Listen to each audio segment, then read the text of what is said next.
Hi, classmates. My name is Rivka Jensen.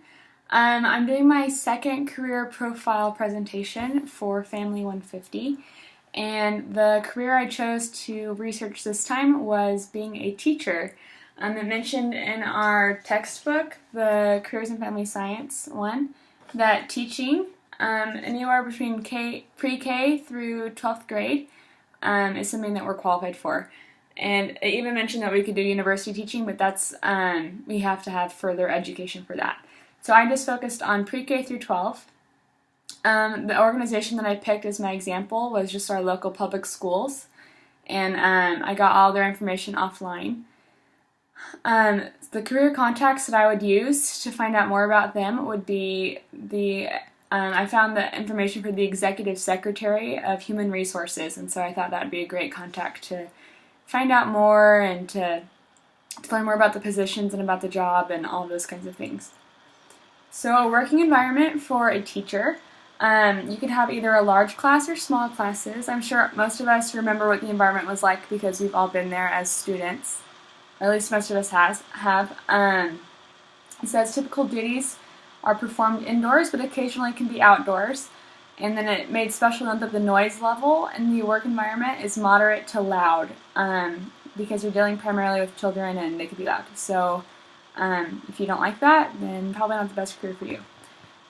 Typical stressors that come from being a teacher are problem solving with and for children, physical demands, dealing with unruly child behavior, and or stressors of dealing with parents. Some benefits that were listed were you get retirement, it's matched up to 14% of your salary, full retirement at 28 years, and you're eligible for Social Security benefits, you get insurance like health and life and vision and all those things, and there's also a lot of discounts for teachers. Some common job tasks, it listed a lot, so I'm going to try and paraphrase them so that you're not having to listen to me all day. But it says that you're teaching approved curriculum based on the state frameworks of education. So it will be different through different states.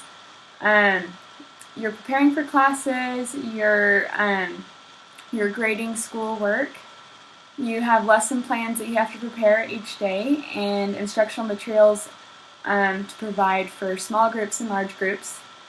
You have to translate your lesson plans to developmentally appropriate levels. So there's some kids that you might have to help a little bit more, some kids that might be a little bit more advanced. So it just kind of depends. You're going to have to be flexible.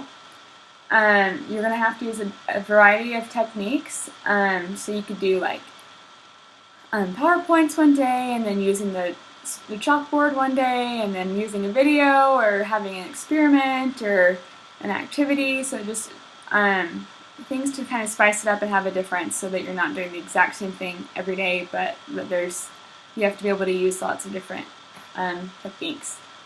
You have to be able to evaluate your students' growth and how they're doing and if they're making progress or if they're falling behind. You have to make modifications for physically impaired, at risk, or other individuals that have needs, including their learning styles. You have to have a safe and orderly classroom and a class environment that's conducive to learning. You have to assist the administration in implementing all of their policies and rules. You need to be available to students and their parents for education-related purposes during the day and even sometimes on extended hours when necessary, so like parent-teacher conferences. You need to plan and coordinate the work for other professionals, parents or volunteers that might come into your classroom. So like if you have an intern come in, you need to work with them, or if you have a substitute coming in one day.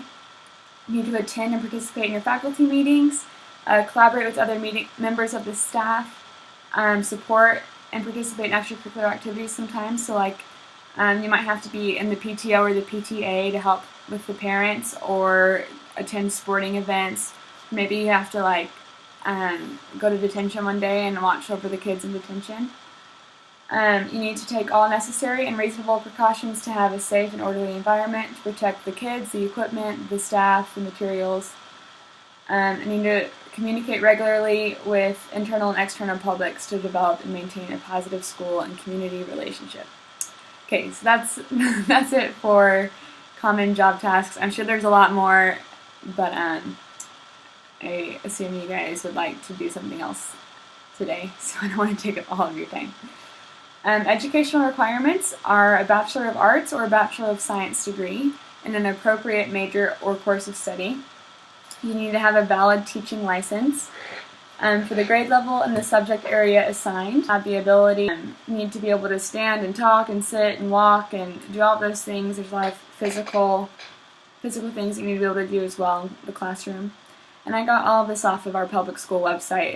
It had a list about requirements that they need for teachers and all the benefits and things that they add on. So thank you for taking the time to watch my presentation on the career profile of being a teacher. I hope you enjoyed it. Thank you. Bye.